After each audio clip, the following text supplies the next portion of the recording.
Good morning, lovely folks of YouTube, and welcome to my plot. Just a quick update. It's sort of this time of year it goes a little bit, I'd say, sort of flat, really, doesn't it? It's, you know, things are growing, we're harvesting, and we're just starting to get ready for winter months. So just a quick plot tour.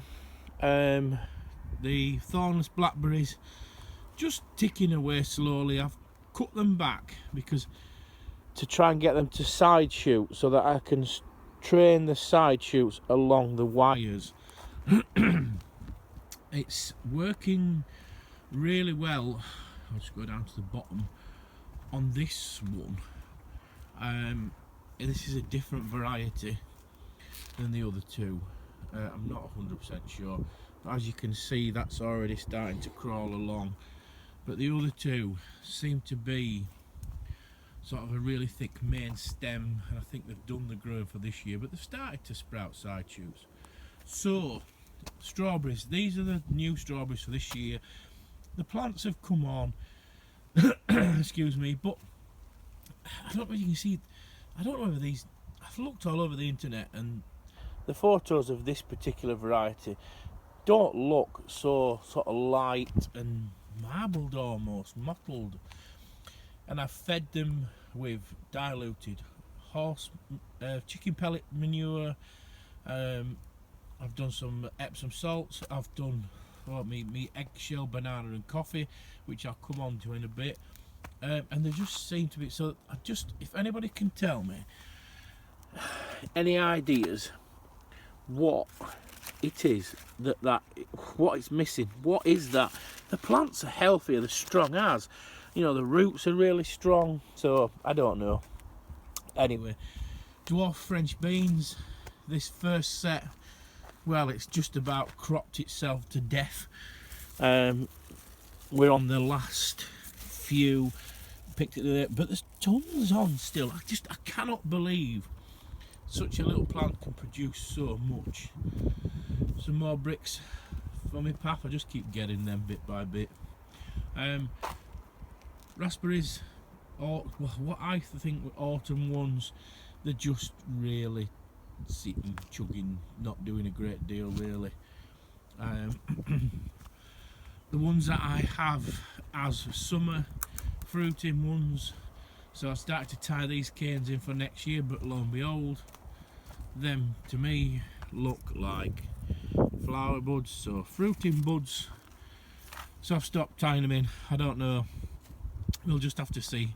It's not the end of the world, whatever they are, I'll still eat them. So rhubarb number one, chugging away nicely, not picking off that. I don't know if you remember, I took half of that away and added it in rhubarb 3, which is chugging away nicely as well. So sorry if it's a bit windy. So summer fruiting raspberries just chugging away steadily. I've cleaned off all these strawberries, pulled off all the runners, because although these were, same again, new into here this year, they are older plants that I sort of cleaned up and stripped down. I didn't get many strawberries this year, the birds ate them anyway, so I've cleaned off all the old straw. The tayberries, well, I'm chuffed to bits. I mean, they're 6 foot high now, so hopefully next year we can see them. I've tied them in. Hopefully next year I should get some nice berries. I have picked this rhubarb because this is the ginormous one. So I managed to pick about 10 stalks and it was lovely. So moving round now to the triffid bed. The potatoes, just absolutely berserk. These are pink fir apple. I have had a delve in, I mean, I've had to tie them back. I've had a delve in, and there are some that are quite small, but there are plenty in there. I've just come round. I haven't done a potato reveal down here yet. It's just possible to video and turn a pot out, but I have been scoffing them and they are gorgeous. My Aaron Pilot, I don't know if you remember, there were really small, wrinkly seed potatoes, and they've not done too bad. What came out were lovely, but I think one or two of them, the tubers must have rotted off, because I want to put 5 tubers in, and I got about 2.5 pound of spuds. So we'll see. Even though it's been wanging it down, they do look a bit dry, but they're not. They're okay, but the water doesn't get through. One thing I am going to do next year is I'm not going to put this centre row of buckets in. I'm just going to do outer rows.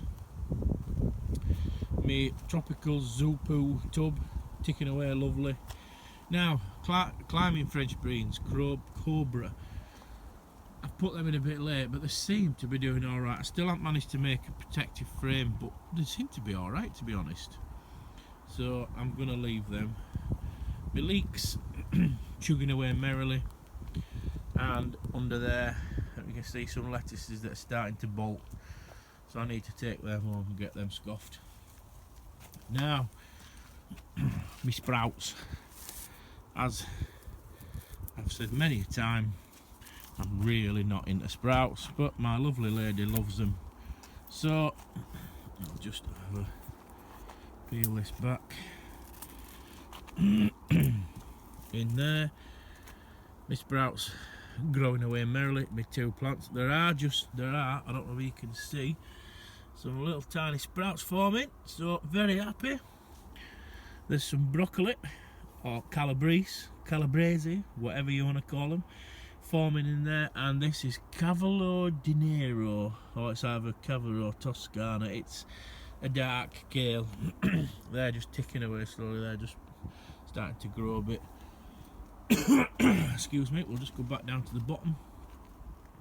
This first bed where my red onions and garlic were, I've got 6 purple sprouting broccoli in. I need to cover them up because the pheasants have started to scoff them. Peas, I put some later peas in, just munched 2 peas. Birds have had a good nibble. I don't know whether they're going to do anything, but I've got enough from the last harvest, to be honest, but they'll go in freezer with rest. So something has been nibbling at me multi-sown leeks. These are just half a dozen, well there's about 18, and I've just put them in groups of 3 leeks, and I've just shoved them in, not done them deep, just did a bit of experiment. Next to them is the Mooley radish. A friend and neighbouring plot would have given me a packet of them. I put some of them in. Spring onions, I don't know, I've not really done very well. They just don't seem to be doing much. Me beetroot, me mixed coloured beetroot, I've been scoffing them merrily, they're gorgeous. Put another 2 rows in there. What I'm going to do is thin them out, and I'll probably put the thin-ins somewhere else. My multi-sown beetroot, 3, they're growing away merrily, so happy with them. It's time to pull up my white onions. Now, if you are going to store onions, if you're going to store them, you must dig them up. Alright, you must dig them up. If, like me, reason being is you don't want to damage the roots. If, like me, you're going to shove them straight in a food processor and straight in the freezer, there is absolutely no reason why you can't just give it a wiggle and give it a twist in a no-dig bed and leave a lot of the roots behind. Now, I'm very happy with them, very happy. So I should be pulling them this morning and leaving them to dry just overnight, and then I'll take them home and sort them out tomorrow. Parsnips, well, they're doing absolutely fine, as you can see. Lots and lots of top. I have had a poke around and there is a bit of bottom. These are my early nonce, early nantes, carrots. They're alright, they're not fantastic. And I don't know if you remember, I dug a trench 6-inch wide, 10-inch deep for one row, sieved it all, put it back in, sowed my seeds. The next row, just run my finger down, made a drill, wanged them in, covered them over, and to be honest, there doesn't seem to be much difference. This was decent soil, not too stony, so decent. Now, sorry, my sweet candle, they're romping on. I mean, they're individual little drilled cones. They are really romping on them, so I don't think it'll be long before I can start to pull one or two. Radish, normal radish on the end, they've gone to seed, so I'm going to pull them out. And there's another couple of little rows in there. And down there, if you can see, them's the Chantenay carrots, so they're the little ones. Same again, they look to be doing fine. Now, one of my big successes, I've never really grown kale before, but these are turning into trees. I've had to pull the cover off because they were just pushing it off basically. So I've pulled the cover off. I have put some. My brain's gone dead. Sorry. Straw. I have put some straw around the base just to sort of keep the weeds down, keep the thing off. Now, every time I've gone in this bed and done a bit of watering or a little viewing, I've found toads and frogs galore. Obviously they are munching on all the slugs, so I'm not complaining. My second set of cauliflowers have gone in there. I'll show you them in a minute. I've got one here in a tub. I just had one left, so I shoved it in, and really, there's a lovely little head on it. These that were supposed to be for winter, heading up, they are going berserk. Lovely, you know, really putting it into the head rather than green leaves. Don't know what these are, can't remember, I grew them from seed. So, really chuffed. Now, Swedes as well, sorry, on the end, they're doing really well. They're really sort of bulbing up, if the roots really thickening up at the bottom now. So I'm happy with them. Carrots. I have used a couple of my potato tubs that I have sieved the whole compost, the whole tub of compost. I've sieved it twice through my sieve. Reason twice is it's sort of a 1/4 inch sieve, so if you sieve it twice, you tend to get as many out second time as you do first time. And I've put sweet candle in. These have all germinated. I've thinned them down. So, and we'll see what happens in here. It may be that I have to take these home and put them in the greenhouse at home, but I don't know. It's an experiment. I'm having a dabble. The pond, I've just had so much on, it's just sort of, I'm getting there. My gooseberry that I'm training, and my little apple tree around the corner. Compost bins, this is a manure, but I had so many onion skins and onion tops that I've sort of spread them out, and I put a little bit of trimmings from strawberries. I've pulled all the runners off them big strawberries, and I've planted them all up. So there's 30 little strawberry plants there. I've just put them in the manure bin, protection from the wind and rain and stuff. Courgettes, just fill the box. I've just been and picked a few. You really should do picking them before they get to that, but they're gorgeous, absolutely gorgeous. A couple of purple sprout and broccoli left, which I'm going to put somewhere, I don't know where. Patio. Right, let me see if I can get somewhere where you can see the patio. We'll just do a little, it's a bit wobbly because I'm walking on a bed. Way. So, I've got the top, the next one down, next one down, next one down, and I'm on my last one.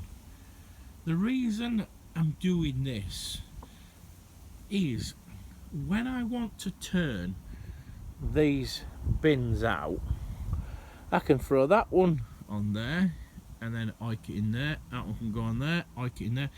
Basically it's so much easier to clean up, to sweep up and to shovel off of a hard surface.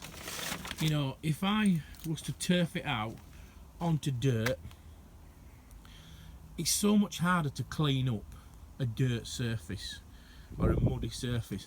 Here, I mean, it's just old bricks, old bits of flag that I've grabbed second hand, bits of stone, just whatever I've got, I've bumped them down in steps. So like I say, I can now turf all that lot out of there, give it a good mix, sling it back in, sweep off onto this one, turf all that onto there, put it all back in, or I can just literally turf it all out, because rather than, this is me to a T, rather than filling one compost bin, because that's mixture of composts, so that's all compostable materials. That one is pure horse manure and straw. Well, it's actually calf manure and straw from the farm. That one is half calf manure, horse manure and straw with a little bit of compostables. So what I will do probably within the next few weeks is turf all of that lot out and put it, and all that lot out, and mix it all up and put it back in that one and fill that one up to the top, and then start filling that one again. And then at the end of the year I'll dig, once the courgette's done, all that lot out, top that up because it will have sunk down, and the rest can go back in there. Then I will have one full bin of compost that I will leave until spring, and then I can spread that out. So like I said, this just makes it easier. If that didn't make sense, then when I do it, I'll do a video of the compost turning and sorting. So it just makes it so much easier to have hard standing. Excuse me. Down in over the winter, I'm going to be doing that fence there and my clematis or rose arch. Sounds very posh, doesn't it? So I've started collecting posts and whatever I can get my hands on to do that. So I've just put them on there. Bit of a junk area. Now the shed. Nothing really on the outside. It has had a new floor because I've reinforced the floor, and it's had a good tidy. My garlic hanging up there, sorry, I'll come in, and another little workbench. I don't know how well you can see in here. So I've now got workbench all the way around, storage underneath, garlic hanging away merrily. So I'm gonna put shelves across there. I know I keep using my fat fingers, I'm really sorry, but it's all I've got. So bit of wood left. So that's it, folks. Thank you very, very much to all my subscribers. I really, really appreciate the kind comments. It's really refreshing because a couple of people, you know, have commented on things that they disagreed with, or they, you know, that weren't impressed with, and I would rather people do that than just dislike. It gives me a reason to explain. For instance, I have had one chap give me a bit of a grueling about my potato peel challenge bucket. He thinks that, I don't know really, it's sort of, I'm telling lies. I've put potato peeling and as most people know, you need an eye to form a chit to make potatoes. Well, I just assumed everybody knew that grows potatoes, and I did explain that 5 pieces of potato peel were taken, but only 3 survived. Well, I just assumed that, you know, that's the 3 with the eyes on, so that's where the potatoes come from. I didn't specifically cut pieces of potato peel with eyes on just so that they, you know, had eyes on. It was an experiment, and I just peeled potatoes and I shoved them in. This very nice chap spoke to, I think it was the Potato Federation, and double checked that you can't grow potato without an eye. Well, yes. I mean, at the end of the day, it was just a bit of fun. If anybody didn't like the fact that, well, I used potato peels with eyes in, that's the whole idea. You need to have potato peel with eyes on to grow potatoes, or sections of potatoes. You don't need to put the whole potato in. You know, there's quite a few other people that have done potato reveals, and, you know, it's worked for them, so it's obvious you don't need to put the full potato in. Whether you get a higher yield because, you know, the potato is the store to get the plant going, I don't know. That might be an experiment I'll do next year.